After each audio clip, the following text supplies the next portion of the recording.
Kilala siya bilang isang gang leader na sumikat noong dekada 40. Nagsimula ang kanyang kasaysayan sa isang lugar ng Metro Manila. Partikular na dito ay ang Tondo, ang lugar na kung saan tirahan ng iba't ibang gang at pinamumugaran ng mga kilabot na hudlom, na kung saan sila gumagawa ng iba't ibang krimen at karahasan sa lipunan. Sumikat lalo ang kanyang pangalan dahil ilang beses na itong ginawa ng pelikula. Ang unang pinalabas noong 1961 na pinagbidahan ni Joseph Estrada, 1977, Rode Fernandez, 2011, parehong ginampanan ni George Strigan Jr. Kaya bago tayo magsimula, maligayang pagdating sa Daraturi Channel, kung saan makakuha ka ng kunting kaalaman tungkol sa kwento at kasaysayan na ating pag-uusapan.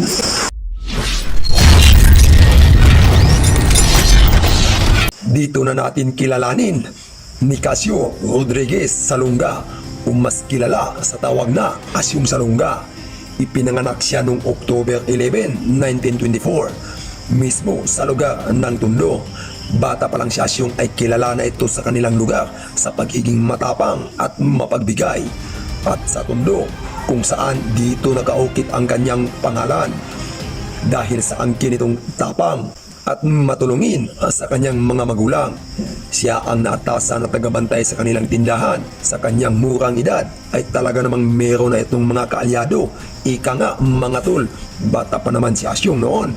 Yun nga ang ibig kong sabihin. Mga batang tumulong din sa kanyang mga gawain. Kung kaya't dito na nabuo ang kanilang samahan at barkadahan na kalaunay nasasangkot sa iba't ibang gulo sa lansangan.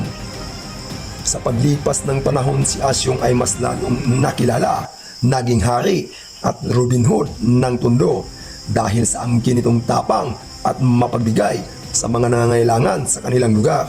Kasalungat naman dito ng kanyang kapatid na porsigido sa pag-aaral hanggang makapagtapos ito bilang isang pulis. Pero iba na talaga ang pananaw nito sa buhay. Makailang beses na itong pinagbantaan ng kanyang kapatid na siya raw mismo ang huhuli sa kanya sa oras na mapatunayan na siya ang may pakana sa mga kaguluhang nangyayari sa kanilang lugar sa Tondo. Bilang isang leader ng kanyang grupo ay hindi siya nagpakita ng kahinaan sa bawat riot at kaguluhan ng kanyang nasasakupan. Palagi niyang sinasabi ang katagang, walang atrasan, tuloy ang laban hanggang sa kamatayan. Noong 1939, naging matunog ang kanyang pangalan. Sa edad na 15 anyos, ang kalye ng Ustia sa Tondo ang palaging tagpuan ng kanilang grupo, kung saan ang una niyang pinagharian. Unti-unti na silang nakilala dito, kung kaya't tinatawag na sila ng mga taga rito na Ustia Gang. Ngunit sa kabila ng kanilang pagiging gangster, di maiwasang meron din silang makabanggaan, masasagasaang, mabibigat na pangalan, kagaya nila Amado Villena alias Toothpick, Angel Sapanta Tuazon alias Buy Sapanta, at Carlos Capistrano alias Totoy Kulem, ang mortal na kaway ni Asyong sa Tondo. Makailang beses na rin na tinambangan si Asyong ng mga ito, pero talagang madulas ito. Bulagta si alias Piping Hapon ang kanang kamay ni Totoy Kulem dahil sinubukan niya itong tambangan si Asyong Salonga.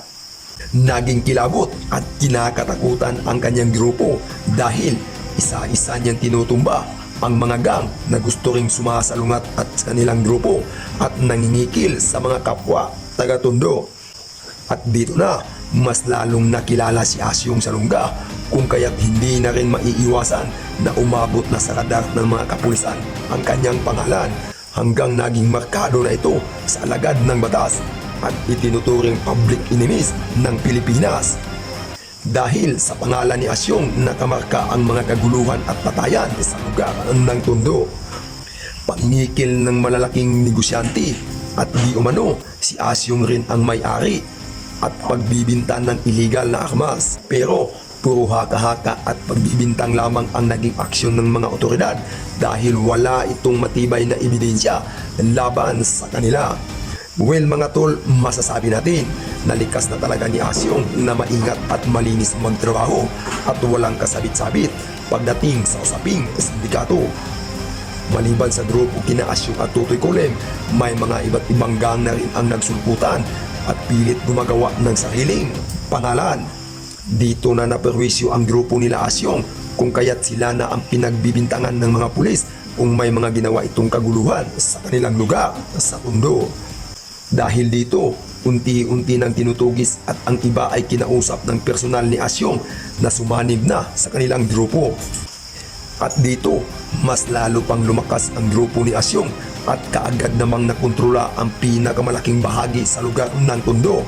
Ang mga tindahan na dating pinupuntahan ng mga gang ay mayroon na itong larawan ni Asyong na ang ibig sabihin ay protektado na ito sa kanya at hindi na ito pwedeng galawin sa iba pang mga grupo. Alam niyo mga tol, likas naman talaga ni Asyong na matulungin. Kung kaya't siya ang pinupuntahan ng mga taong nangangailangan ng tulong pinansyal tulad ng binyag, kasal at gastusing pang-ospital ay sagot lahat ito ni Asyong. Hanggang isang araw, January 10, 1946, sa edad na 21 ay nahuli si Asyong sa kasong illegal possession of firearms. Habang nasa kulungan ay humina na rin ang kita ng kanyang grupo dahil sa wala na itong matibay na liderato na nagpapatakbo dito. Sa loob ng kulungan ay nagkita si Asyong at ang kalaban niyang leader ng grupo sa labas na si Boy Sapanta dahil nauna na ito sa loob kung kaya't di na may tatanggi na meron na itong reputasyon at kakampi sa loob. Makailang beses na rin sinubukang tirahin si Asyong sa tirador ni Sapanta gamit ang isang ice pick, pero lahat sa kanilang pagtatangka ay hindi nagtagumpay. June 29, 1946, nagkaroon ng kaguluhan sa loob ng kulungan. Sadyang hiniwa ni Asyong ang kanyang tagiliran upang madala sa paghamutan. Ang hindi alam ng mga kapulisan ay kasama na pala ito sa kanyang planong pagtakas. Sa ospital ay maluwag ang bantay ng mga kapulisan kung kaya't madali lang niya itong matakasan. Habang ginagamot ang sugat ni Asyong, nasalisihan niya ang mga bantay na pulis kung kaya't dali-dali siyang tumakas at hinabol naman siya ng mga pulis. Ngunit ni kahit anino ni Asyong ay wala silang naabutan. At dahil dito, maingat na si Asyong sa kanyang mga galaw. Palipat-lipat na siya ng hideout sa Tondo, Binondo, Quiapo at Pier. Protektado rin si Asyong ng mga tao sa kanilang lugar kung kaya't walang makukuhang impormasyon ang mga kapulisan tungkol sa kanyang kinaroroonan. Kung kaya't naisipan niyang mas ligtas ang sarili kung umiwas muna, magpalamig sa ibang lugar at pahupain muna ang sitwasyon saka magdesisyong bumalik sa Manila. Pero laking gulat ni Asyong sa kanyang pagbalik sa mga teritoryo niya sa Tondo ay hindi na niya ito kontrolado. Hawak na ito ngayon ng kanyang mortal na kalaban na si Tutoy Kulem. October 7, 1951, araw ng linggo, kapwa imbitado sa isang binyag si Asyong Salonga at Tutoy Kulem. Nabalot ng tensyon ang lugar dahil sa anumang oras ay pwedeng magbakbakan ang dalawang grupo. Pero iba sa kanilang inaasahan ay nakipag-usap ng mahinahon si Tutoy Kulem kay Asyong na itigil na ang alitan sa kanilang grupo kasabay sa paghingi ng dispensa. Dahil dito, niyaya ni Tutoy Kulem si Asyong na makipag-inuman at sabay pag-usapan ang kanilang kinabukasan sa kanilang lugar. Kung kaya't sabi pang hindi na magkaaway, hindi na magkalaban, magkaibigan hanggang kamatayan. Kasabay ng pagtayo ni Tutoy Kulem na parabang nasusuka. Kung kaya't sinyalis na pala ito para kay Erning na tudasin na niya ang kanyang matalik na kaibigan na si Asyong Salonga. Agad namang bumunot ng baril si Erning at itinutok sa likurang bahagi ng ulo ni Asyong at kinalabit ito. Bulagta si Asyong sa misa. Ang masakla pa dito kung saan ang baril na ginamit ni Erning sa pagbaril kay Asyong ay yung regalo pa niya kay Erning sa karawan nito. Sa pagkamatay ni Asyong Salonga ng kanyang matalik na kaibigan ay nagpapatunay na hindi pala lahat ng kaibigan ay tunay. Ang iba sa kanila ay kaya kang ipagpalit sa ngalan ng pera.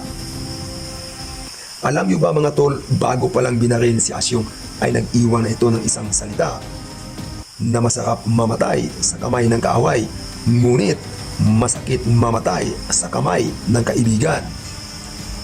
Dahil sa kasabihang iyon, mula noon hanggang ngayon, ang salitang iyon ay walang pinagbago para sa ating mga tao. At dito nagtapos ang ating kwento. At kung ikaw ay may opinion sa paksang ito, just leave in a comment sa ibaba. At sa ganun ay aking mababasa at mabigyan ng kasagutan. Maraming salamat sa inyong panonood. Hanggang sa susunod. Paalam.